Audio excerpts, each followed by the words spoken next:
Hello, সব ভালো আছিস তো? পুজো দেখেছিস? খুব ঠাকুর দেখেছিস? হুম, খুব ঘুরেছিস নিশ্চয়ই রাতে। বেশ, খাওয়া দাওয়া খুব ভালো হয়েছে। ঠিক আছে, চলো এবার একটু পড়াশোনা করো নাও, তারপর আবার অন্য পুজো আছে। যাই হোক, চলো আমরা বেশি কথা না বলে অঙ্কে চলে যাচ্ছি। বিবিধ প্রশ্ন, বিবিধ প্রশ্ন 1 নম্বরে আছে 75.24 কেজি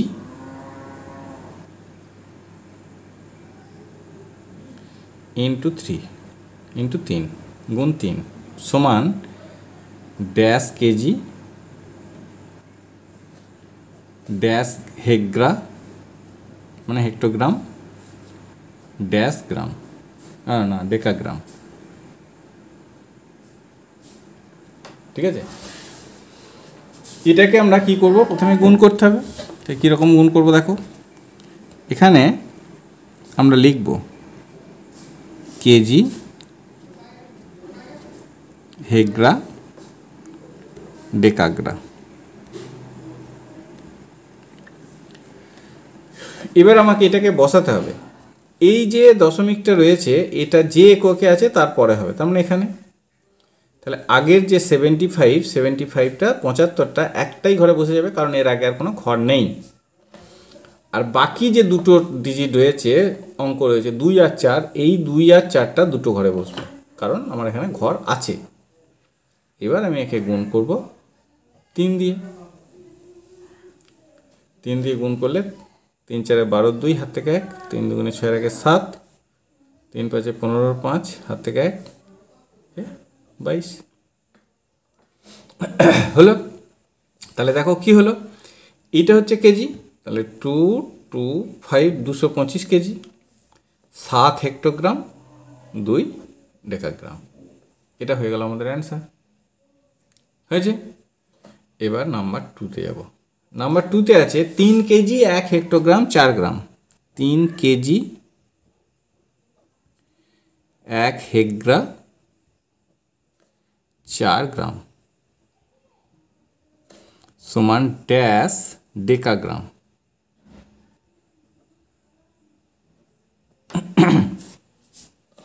হলো। এখানে আমায় কি করতে হবে, বসাতে হবে। ঠিক ওরকমই লিখব, কেজি হেক্ট্রা ডেকাগ্রা, তারপর হবে গ্রাম। এইবার কেজির ঘরে 3 বসলো, হেক্ট্রার ঘরে 1 বসলো, গ্রামের ঘরে 4 বসলো। তাহলে ডেকাগ্রামের ঘরটা ফাঁকা থাকবে? তা থাকবে না। এখানে কি বসাতে হবে? 0 বসাতে হবে। এইবার যে এককে আমাকে উত্তর দিতে হবে তারপরে একটা দশমিক, তাহলে ডেকাগ্রামে উত্তর দিতে হবে, তাহলে ডেকাগ্রামের পরে দশমিক। তাহলে কত হলো? 310.4 ডেকাগ্রাম। এটা হলো আমাদের অ্যান্সার, 2 নাম্বার। এবার দেখো 3 নাম্বার। 3 নাম্বারে আছে 0.65 টাকা ভাগ 13। এবার দেখো ভাগটা দেখে নাও, 0.65কে আমি 13 দিয়ে ভাগ করব, সমান ড্যাশ টাকা। প্রথমে দেখো 13 0 0। এইবার এই 6টাকে আমাকে নামাতে হবে। এই 6টাকে নামাতে গেলে এই দশমিকটিকে উঠিয়ে নিয়ে গিয়ে এখানে বসাতে হবে। প্রথমে দশমিকটাকে এখান থেকে উঠিয়ে নিয়ে গিয়ে এখানে বসাতে হবে, তবে আমাকে এই দশমিকের পরের সংখ্যাটা নামবে। এটা নামলো। এবার দেখো ডিভাইড হচ্ছে, হবে না, তার মানে এই 5টাকে সদ্য আমাকে আবার নামাতে হবে। তাহলে এই 5টাকে সদ্য নামাতে গেলে এখানে একটা 0 দিতে হয়, তাহলে দুটো নামলো। এইবার 13 5 65 মিলে গেল। তাহলে কত হলো? 0.05 টাকা হলো। কত? 0.05 টাকা। এটা হলো 3 নাম্বার। এইবার আমরা যাব 4 নাম্বারে। 4 নাম্বারে আছে ত্রিভুজ কাকে বলে? ত্রিভুজ কাকে বলে? ত্রিভুজ হচ্ছে 3টি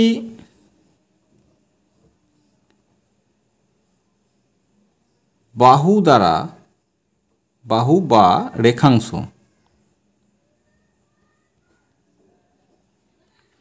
রেখাংশ দ্বারা সীমাবদ্ধ,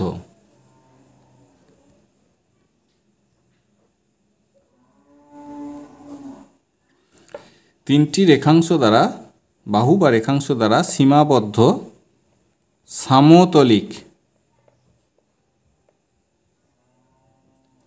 ক্ষেত্রকে ত্রিভুজ বলে।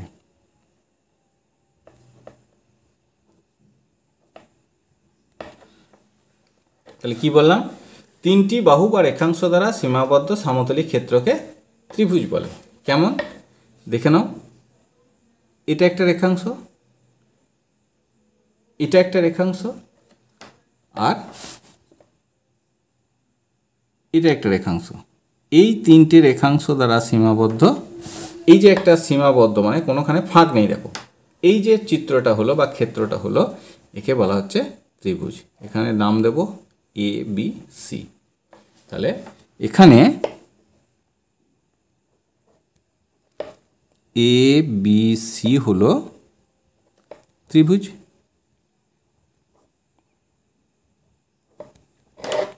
ঠিক আছে, এটা হলো ত্রিভুজ। এটা হলো 4 নম্বর। এবার দেখো 5 নম্বরে আছে চতুর্ভুজ কাকে বলে। চতুর্ভুজ বলতে কি বোঝো? চতুর্ভুজ বলতে আমরা বুঝি 4টি বাহু দ্বারা সীমাবদ্ধ সমতলিক ক্ষেত্রকে চতুর্ভুজ বলে। 3টি বাহু দ্বারা ত্রিভুজ, 4টি বাহু দ্বারা চতুর্ভুজ। তাহলে লিখব 4টি বাহু বা রেখাংশ দ্বারা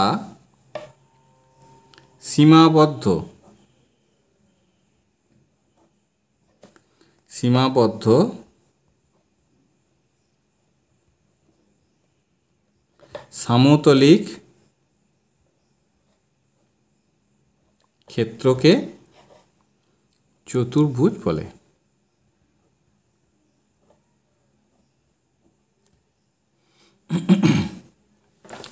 ঠিক আছে, 4টি বাহু বা রেখাংশ দ্বারা সীমাবদ্ধ সমতলিক ক্ষেত্রকে চতুর্ভুজ বলে।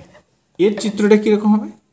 এর চিত্রটা হবে এই একটা লাইন রেখাংশ, এই একটা রেখাংশ, এই একটা রেখাংশ, এই একটা রেখাংশ। তাহলে 4টে রেখাংশ হলো সীমাবদ্ধ।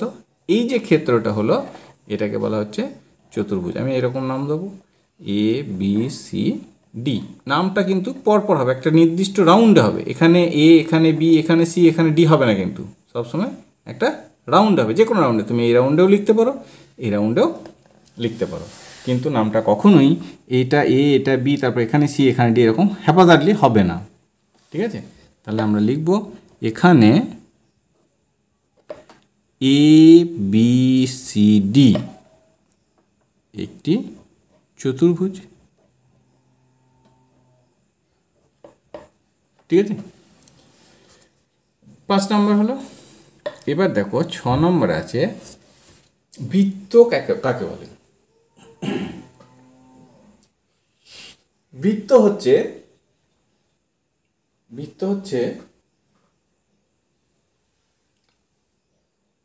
একটি নির্দিষ্ট বিন্দু থেকে নির্দিষ্ট বিন্দু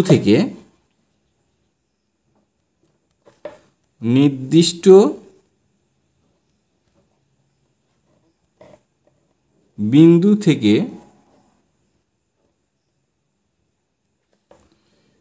সম দূরত্বে অবস্থিত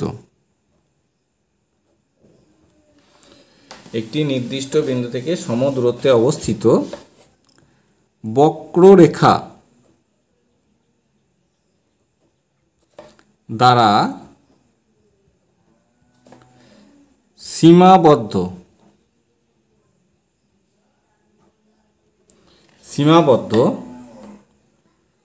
সমতলিক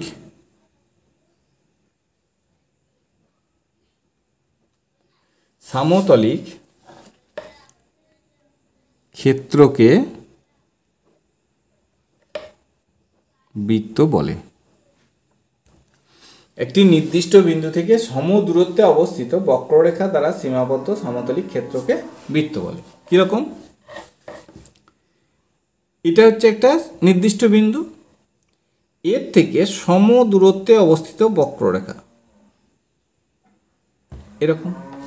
এই বিন্দু থেকে এই যে লাইনটা, এর প্রত্যেকটা জায়গার ডিস্টেন্সটা সমান হবে। এই যে লাইনটা রয়েছে, বক্র লাইনটা, বক্ররেখাটা, এর প্রত্যেকটা জায়গার ডিস্টেন্স সবসময় সমান হবে, তখন এটাকে বলা হবে বৃত্ত। এই বৃত্তের এই যে নির্দিষ্ট বিন্দু, এটাকে বলা হবে কেন্দ্র, এবং নির্দিষ্ট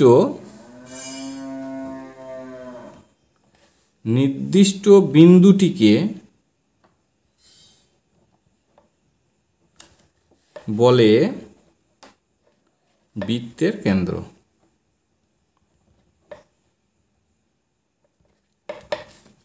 ঠিক আছে, এই নির্দিষ্ট বিন্দুটা হচ্ছে বৃত্তের কেন্দ্র। ঠিক আছে, বোঝা গেল? এটা ছবি।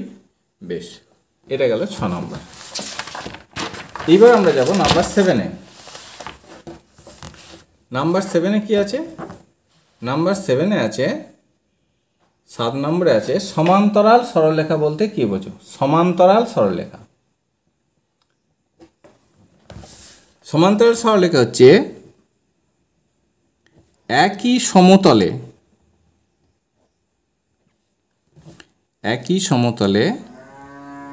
দুই বা ততোধিক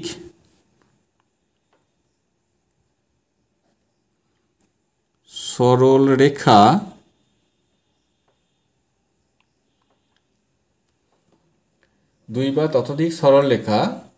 একই সমতলে দুই বা ততোধিক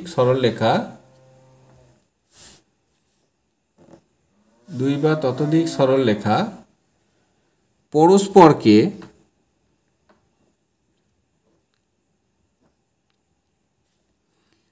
কখনো ছেদ না করে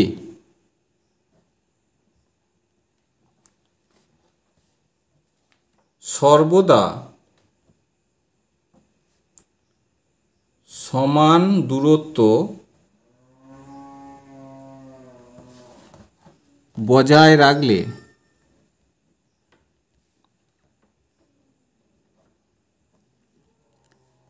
তাদের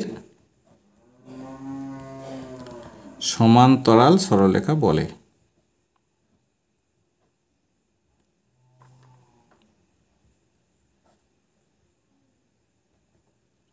সমান্তরাল সরলরেখা বলে। কি বললাম? একই সমতলে দুই বা ততোধিক সরলরেখা। এটা একটা সমতল, আমার খাতাটা একটা সমতল। এখানে আমি দুটো সরলরেখা আঁকছি, এই একটা সরলরেখা আর এই একটা সরলরেখা। এই দুটো সরলরেখা পরস্পরকে যত দূর বাড়াও, এদিকে বা এদিকে যত খুশি বাড়াও, এরা কখনো পরস্পরকে ছেদ করবে না। মানে এদের এই যে মাঝের দূরত্বটা, এই দূরত্বটা সব জায়গায় সমান থাকবে, তখন এই সরলরেখা দুটোকে বলা হবে সমান্তরাল সরলরেখা। এটা হচ্ছে এবি একটা সরলরেখা, এখানে পি কিউ একটা সরলরেখা। এই দুটো সরলরেখা কখনোই দেখো এরা ছেদ করবে না, এরা সবসময় সমান দূরত্ব বজায় রেখে চলবে, এদেরকে বলা হবে সমান্তরাল সরলরেখা। এর এক্সাম্পল হচ্ছে রেল লাইন। রেল লাইন দুটো যখন পাশাপাশি থাকবে, দেখবে তোদের প্রত্যেকটা দুটোর ডিস্টেন্স কিন্তু সবসময় সমান থাকে। ঠিক আছে, এটা হচ্ছে সমান্তরাল সরলরেখা। তাহলে লিখব এখানে এ বি এবং পি কিউ সমান্তরাল সরলরেখা।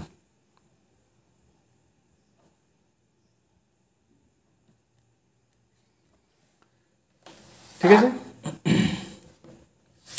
নেক্সট 8 নম্বর। 8 নম্বরে আছে স্থূলকোণ কাকে বলতে কি বোঝো? স্থূলকোণ হচ্ছে যে কোণের মান স্থূলকোণ হচ্ছে যে কোণের মান 90 ডিগ্রি অপেক্ষা বেশি কিন্তু 180 ডিগ্রি অপেক্ষা কম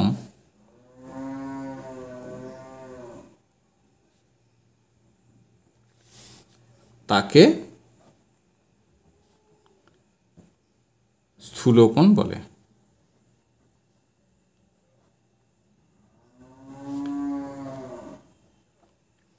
তাহলে কি বললাম, যে কোণের মান 90 ডিগ্রি অপেক্ষা বেশি কিন্তু 180 ডিগ্রি অপেক্ষা কম তাকে স্থূলকোণ বলে।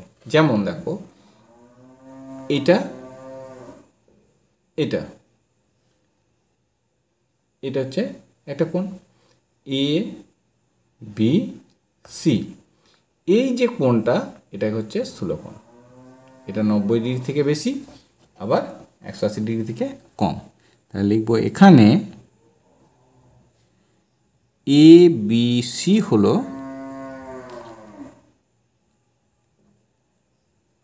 স্থূলকোণ। এটা 4 নম্বর।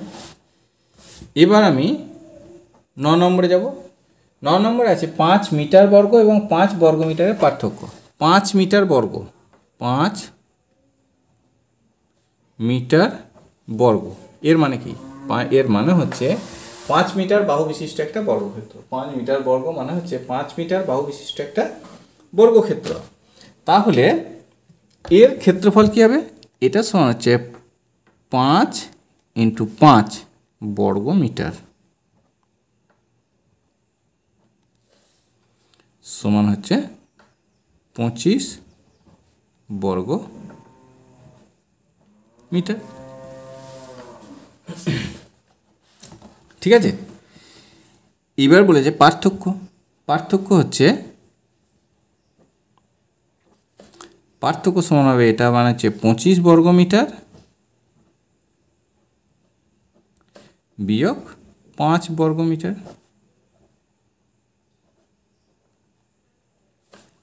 সমান হচ্ছে 20 বর্গ মিটার। এটাই পার্থক্য, এটাই আমাদের অ্যান্সার হয়ে গেল। Next number 10। নাম্বার 10-এ আছে 10-এ আছে 66কে কত প্রকারে 66কে কত প্রকারে দুটি পূর্ণ সংখ্যার যোগফল রূপে প্রকাশ করা যায়। 66কে কত প্রকারে দুটি পূর্ণ সংখ্যার যোগফল রূপে প্রকাশ করা যায়। তাহলে দেখো 66 সমান হবে 1 গুণ 66, দুটি পূর্ণ সংখ্যা। আবার কি 2 গুণ 33, এটাও পূর্ণ সংখ্যা। 3 গুণ 22, এটা একটা। আর হবে 6 গুণ 11। এই যে এটা একটা উপায়, দুটো উপায়, তিনটে উপায়, চারটে উপায়। এই 4টি উপায়ে 66কে দুটি সংখ্যা পূর্ণ সংখ্যার যোগফল রূপে গুণফল রূপে প্রকাশ করা যায়।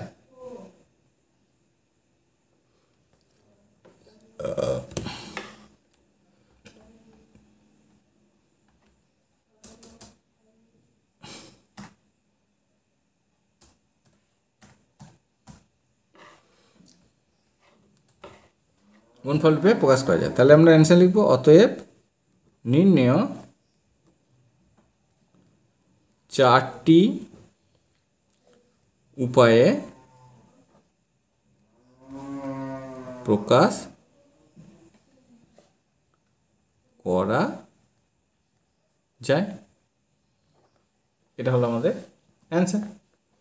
হয়ে গেল 10 নম্বর। এবার হচ্ছে 11 নম্বর। 11 নম্বর আছে একজন লোকের মাসিক আয় 21,000 টাকা, সে তার 5 দিনের আয় 7 দিনে খরচ করে, কত দিনে তার 10,000 টাকা জমবে? তাহলে মাসিক আয় মানে কি? 1 মাস, 1 মাস মানে হচ্ছে কত? 30 দিন। 30 দিনের আয় হচ্ছে 21,000 টাকা। তাহলে 1 দিনের আয় কি হবে? 21,000 ভাগ 30 সমান 700 টাকা। এটা হচ্ছে একদিনের আয়। এবার আমাকে বের করতে হবে 5 দিনের আয় কত। 5 দিনের আয় হবে 700 × 5 সমান হচ্ছে 3500 টাকা। এই 5 দিনের আয়টাই হচ্ছে আমার 7 দিনের খরচ।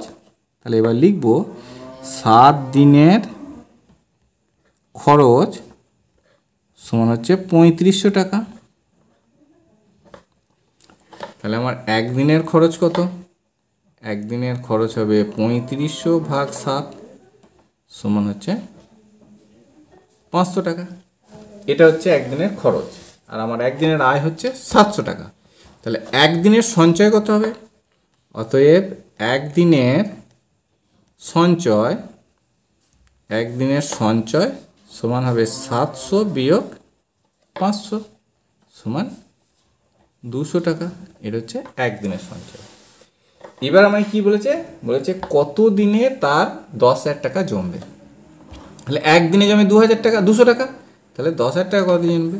তাহলে অতএব 10,000 টাকা জমবে, মানে সঞ্চয় হবে আর কি, সমান 10,000 ভাগ 200 সমান হচ্ছে 50 দিনে। এটা হচ্ছে আমাদের অ্যান্সার লিখব। অতএব নির্ণেয় 50 দিনে তার 10,000 টাকা জমবে। এটা হলো আমাদের এই অঙ্কের অ্যান্সার। ঠিক আছে, নেক্সট হবে নাম্বার 12। নাম্বার 12 আছে 149কে কোন কোন মৌলিক সংখ্যা দ্বারা 149কে ভাগ করলে প্রতি ক্ষেত্রে 6 ভাগশেষ থাকবে।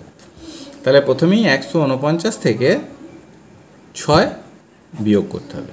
প্রথমেই 149 থেকে 6 বিয়োগ করব, তাহলে হবে 143। এইবার একে মৌলিক সংখ্যা বের করতে হবে। মৌলিক উৎপাদকের বিশ্লেষণ 11 দিয়ে যাবে, 13 হবে, আর কিছু দিয়ে যাবে না। তাহলে 11 × 13, তাহলে সংখ্যা দুটো হবে 11 আর 13। কারণ 11 আর 13 দুটোই হচ্ছে 6-এর থেকে বড়। যদি 6-এর থেকে ছোট কোনো সংখ্যা থাকতো তাহলে সেটাকে বাদ দিতে হতো। যদি 6-এর থেকে ছোট কোনো সংখ্যা থাকতো তাহলে তাকে বাদ দিতে হতো। তাহলে আমাদের অ্যান্সার হবে এটাই। অতএব নির্ণেয় মৌলিক সংখ্যাগুলি হলো 11 এবং 13।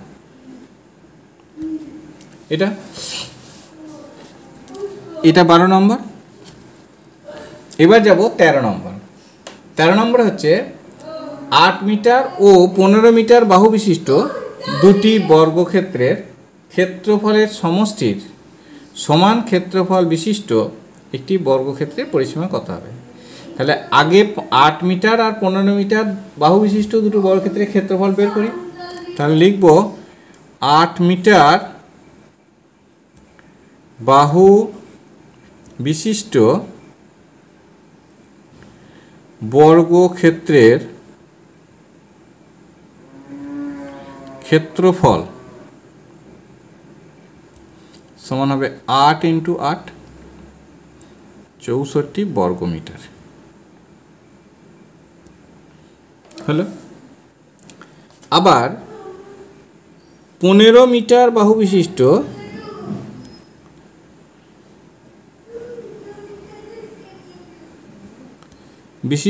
বর্গক্ষেত্রের ক্ষেত্রফল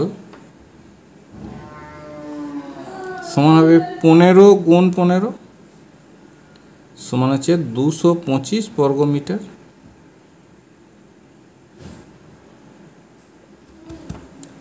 ঠিক আছে, এইবার এই দুটোর ক্ষেত্রফলের সমষ্টি, তাহলে সমষ্টির সমান ক্ষেত্রফল বিশিষ্ট, তার মানে একটা বড় বর্গক্ষেত্র। তাহলে বড় লিখছি, বড় বর্গক্ষেত্রটির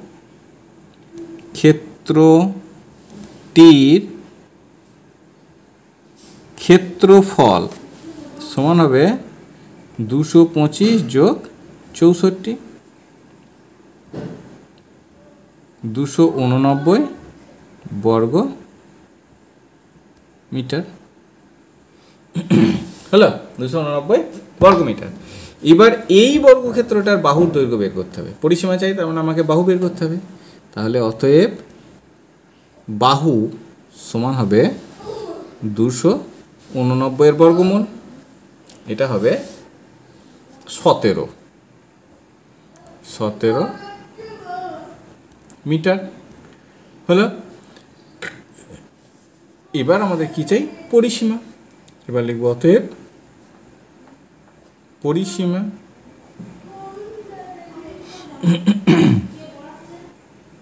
সমান হবে 4 গুণ বাহু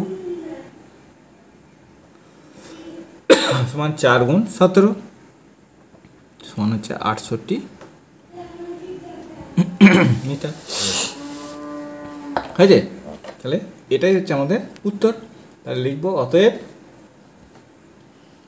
পরিসীমা, অতএব নির্ণেয় পরিসীমা 68 মিটার হবে। এটা হলো অ্যান্সার, এটা হলো 13 নম্বর। এবার আমরা যাব 14 নম্বর। 14 নম্বরে আছে একটি বর্গাকার ও একটি আয়তাকার বাগানের পরিসীমা সমান। একটি বর্গাকার ও একটি আয়তাকার বাগানের পরিসীমা সমান। আয়তাকার বাগানের প্রস্থ দৈর্ঘ্যের 1/3 অংশ। আয়তাকার বাগানের প্রস্থ দৈর্ঘ্যের 1/3 অংশ। যদি আয়তাকার বাগানের দৈর্ঘ্য 48 মিটার হয় তবে বর্গাকার বাগানের ক্ষেত্রফল কত? তাহলে আয়তাকার বাগানের দৈর্ঘ্য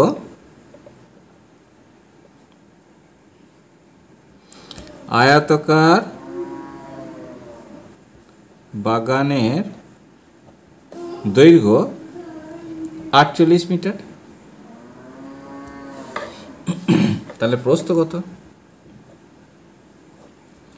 প্রস্থ সমান হবে দৈর্ঘ্যের 1/3, 48 গুণ 1/3 সমান 16 মিটার।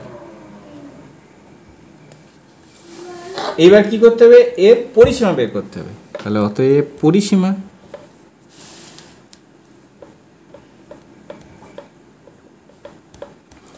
পরিসীমা সমান হবে 2 গুণ 48 যোগ 16, 2 গুণ দৈর্ঘ্যযুক্ত প্রস্থ সমান হচ্ছে 2 গুণ 64 সমান হচ্ছে 128 মিটার। এটা হচ্ছে পরিসীমা। এবার এই আয়তাকার বাগানটার পরিসীমা যা, বর্গাকার বাগানটার পরিসীমাও তাই। তাহলে অতএব বর্গাকার বাগানের পরিসীমা সমান হবে 128 মিটার। আমার চাই কি? বর্গাকার বাগানের ক্ষেত্রফল। তাহলে বর্গাকার বাগানের বাহু চাই প্রথমে। তাহলে অতএব বাহু সমান হবে 128 ভাগ 4, পরিসীমা ভাগ 4 সমান হচ্ছে 32 মিটার হলো। এবার আমরা ক্ষেত্রফল বের করতে পারবো।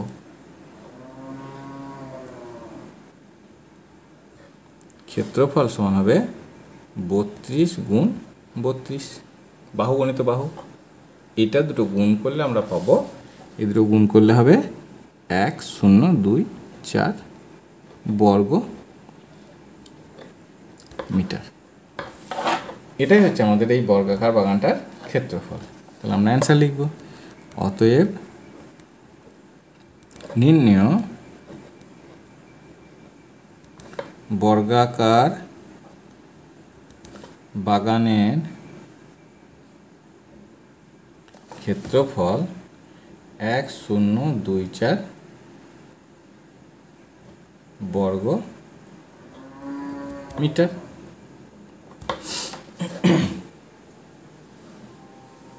এটা গেল 14 নম্বর অ্যান্সার।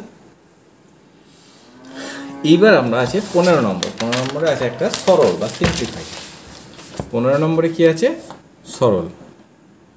কি আছে দেখো, আছে 3 পূর্ণ 5-এর 6 ভাগ 11 পূর্ণ 1-এর 2 গুণ 13-র 15 ভাগ 26-এর 35 এর 1 পূর্ণ 2-এর 3 এর 1 পূর্ণ 1-এর 6। প্রথমেই আমরা কি করব? প্রথমেই সবগুলোকে অপ্রকৃত ভগ্নাংশ করে নেব। এটা হবে 23-এর 6 ভাগ 23-এর 2 গুণ 13-র 15 ভাগ 26-এর 35 এর 5-এর 3 এর 7-এর 6 সব ভেঙে নিলাম। এবার কি করব দেখো, 23-এর 6 প্রথমটা যা আছে তাই থাকবে, ভাগ চিহ্নটা কি হয়ে যায়? গুণ চিহ্ন হয়ে যায়, পরের সংখ্যাটা কি হয়ে যায়? উল্টে যায়। হলো, পরে গুণ আছে, এটা যেমন আছে তেমন থাকবে, তারপরেরটা ভাগ আছে ওটা গুণ হয়ে যাবে 35-এর 26। এবার একটা জিনিস তোমরা বলে রাখি, ভালো করে শোনো, এই ভাগ চিহ্নের পরে যদি এর থাকে তাহলে এই এর পরের যে সংখ্যাগুলো আছে সেগুলো উল্টে যাবে। ভাগ চিহ্নের পরের যে সংখ্যাটা যেমন উল্টে গেল, তেমনি এর পরের সংখ্যাটাও উল্টে যাবে। তাহলে দেখো, এটা 5-এর 3 ছিল, 3-এর 5 করলাম, 7-এর 6 ছিল, 6-এর 7 করলাম। তাহলে কি বললাম? যদি ভাগ চিহ্নের পরে এর থাকে তাহলে ভাগ চিহ্নটা গুণ চিহ্ন হয়ে যেমন উল্টে যায়, তেমনি এর পরের সংখ্যাগুলো গুণ চিহ্ন হয়ে উল্টে যাবে। কিন্তু এখানে অন্য কোনো সংখ্যা থাকলে, চিহ্ন থাকলে কিন্তু হতো না।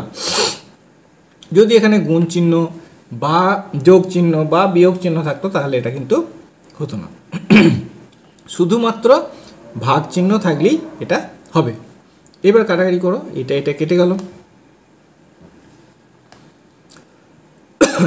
এইটা কেটে দাও, এটা কেটে 2 হবে, এই 2 কেটে দাও, এটা কেটে দাও, এটা কেটে 5 লেখো, এইটা কেটে দাও, এইটা কেটে দাও, এইটা কেটে 1 লেখো, এটা কেটে 5 লেখো। তাহলে উপরে কি আছে? উপরে আছে 1 আর নিচে আছে 5। এটা হলো সিম্পলিফায়ার অ্যান্সার। যাই হোক, আজকে আমাদের এই পর্যন্তই ছিল। এবার তোমরা করেছো নিশ্চয়ই এতক্ষণ, কতটা করেছো, যেগুলো পেরেছো করেছো, যেগুলো পারোনি সেগুলো ভিডিওটা দেখে তোমরা ঠিক করে নেবে, ঠিক আছে? আর যদি বুঝতে না পারো আমাকে ফোন করবো, তো প্রতিদিনই বলি, ঠিক আছে? চলো আজকে এই পর্যন্তই, আবার নেক্সট ক্লাসে